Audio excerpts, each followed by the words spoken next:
Une fois un jeu fini, il y a plusieurs manières de prolonger sa vie.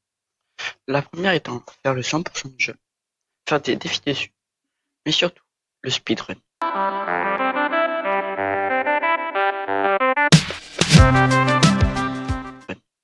Le speedrun déjà c'est quoi? C'est le fait de finir un jeu le plus rapidement possible. Mais là, on va parler du speedrun, du meilleur jeu de tout le temps, Minecraft. On va utiliser le speedrun de la catégorie 1% random seed, 1% glitches en F3. Et 1%, c'est le fait de finir le jeu le plus rapidement possible avec n'importe quel pourcentage. Random seed. Je vais plutôt vous parler de la génération de Minecraft.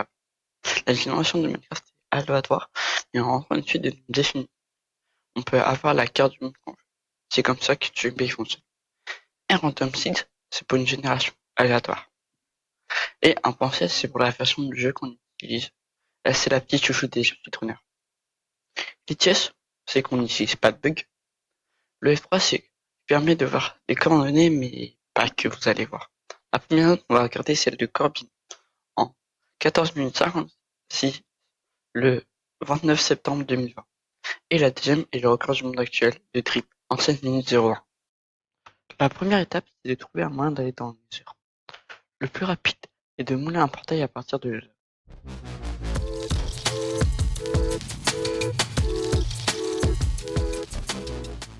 Une fois dans le Nether, il faut vite trouver un bastion ou une forteresse pour les bâtons de blaze et les enderpearls. Une fois sorti du Nether, il faut trouver le stronghold, rentrer dans l'aine et tuer les dragons pour finir la run. Allez, passons à la run de Corby. Comme on peut voir, début de run classique. Il commence par casser du bois. Corbin va chercher du caillou sous terre. Il commence à faire les crafts de début de survie, mais il se fait surtout une pioche car il oublie de la crafter.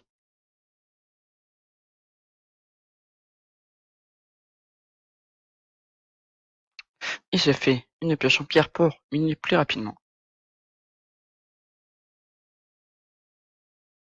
Il se fait une hache en pierre pour miner plus rapidement le bois, parce que les blocs, c'est très important.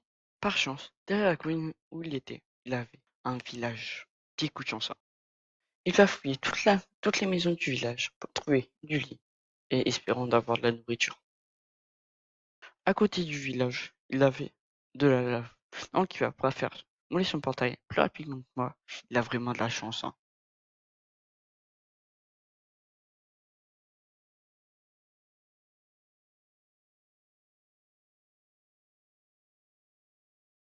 Les planètes sont alignées. Il rentre dans le Nether. Et la forteresse. Première utilisation du F3. Juste pour noter les coordonnées du portail. Il a trouvé un spawner à blaze. Il va aussi aménager le spawner pour qu'il y ait plus de blaze qui spawn.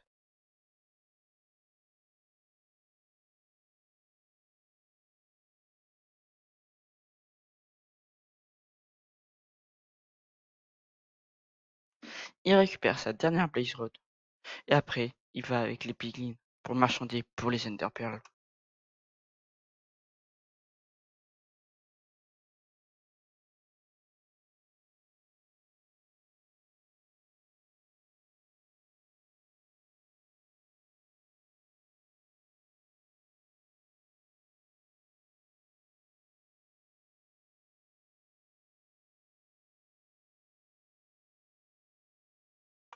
Une fois qu'il a tout ce qu'il faut, donc des bâtons de blaze et des enderpearls, il retourne dans le vrai monde pour aller chercher le stronghold. Par chance, le stronghold est dans l'océan. Ça veut dire que déjà on est plus rapide et surtout plus visible.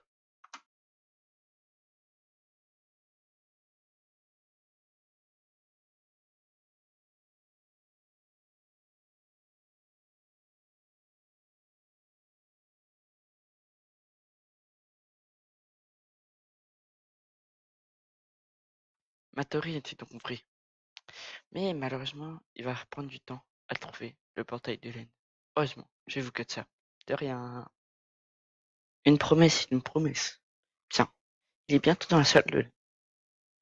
Je vous laisse avec son combat dragon, avec une musique épique.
Maintenant, celle de Corbin est finie.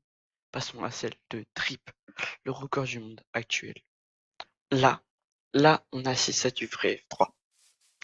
Il utilise directement la snapshot, c'est le petit camembert, pour repérer les blocs anti-tease. C'est le soigneur, les coffres.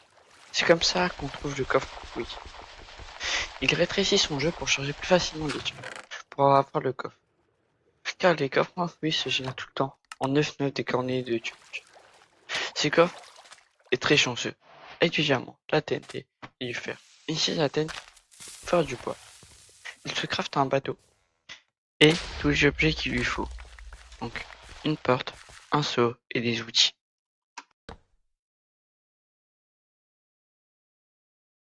Avec son bateau, il est prêt à conquérir tous les océans.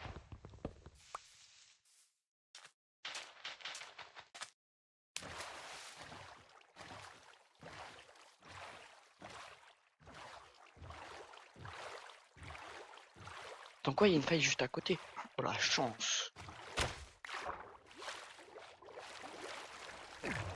En plus avec des magma cubes, il a vraiment trop de chance. Il molle son portail et part dans le désert.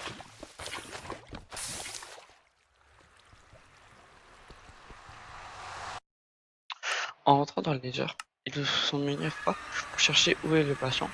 Pour ça, là, il regarde les entités. La chance, le patient très au niveau du spawn du Nether. Il vérifie s'il y a une forteresse à côté, mais non.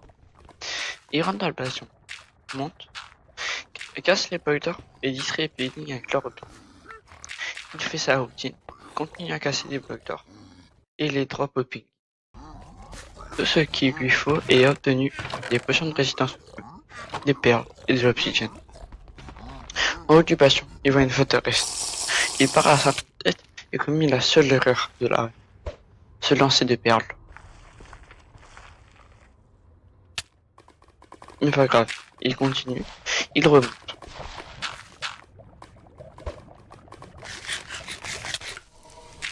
Il tue un blaze, 0 bâton. 2 blaze, 0 bâton. 3 blaze, 0 bâton. 4 blaze. Et enfin bâton. Vraiment pas de chance. Il continue sa route vers le spawner à blaze.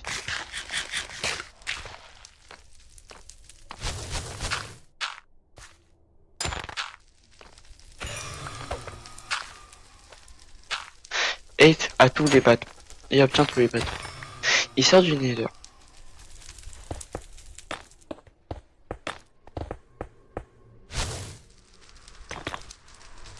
Il se met dans un bateau et sort.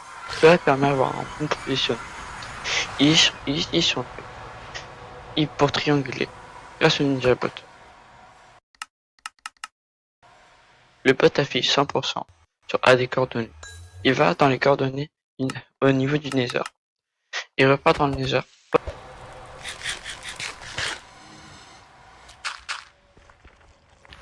Coordonnées. Reçoit un deuxième portail. Et le voilà.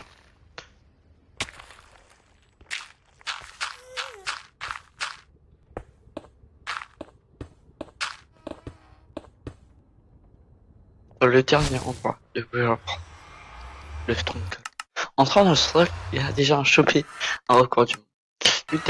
Lui est le plus rapide d'entre eux dans ces lieux. Il utilise encore le camper pour regarder où le spawner affiche Silverfish, car c'est un quantité. Ça appartient en rush qui intéresse. Et quand elle devient boss, c'est que c'est par là. Pas trop de chance pour le portail d'Azeroth.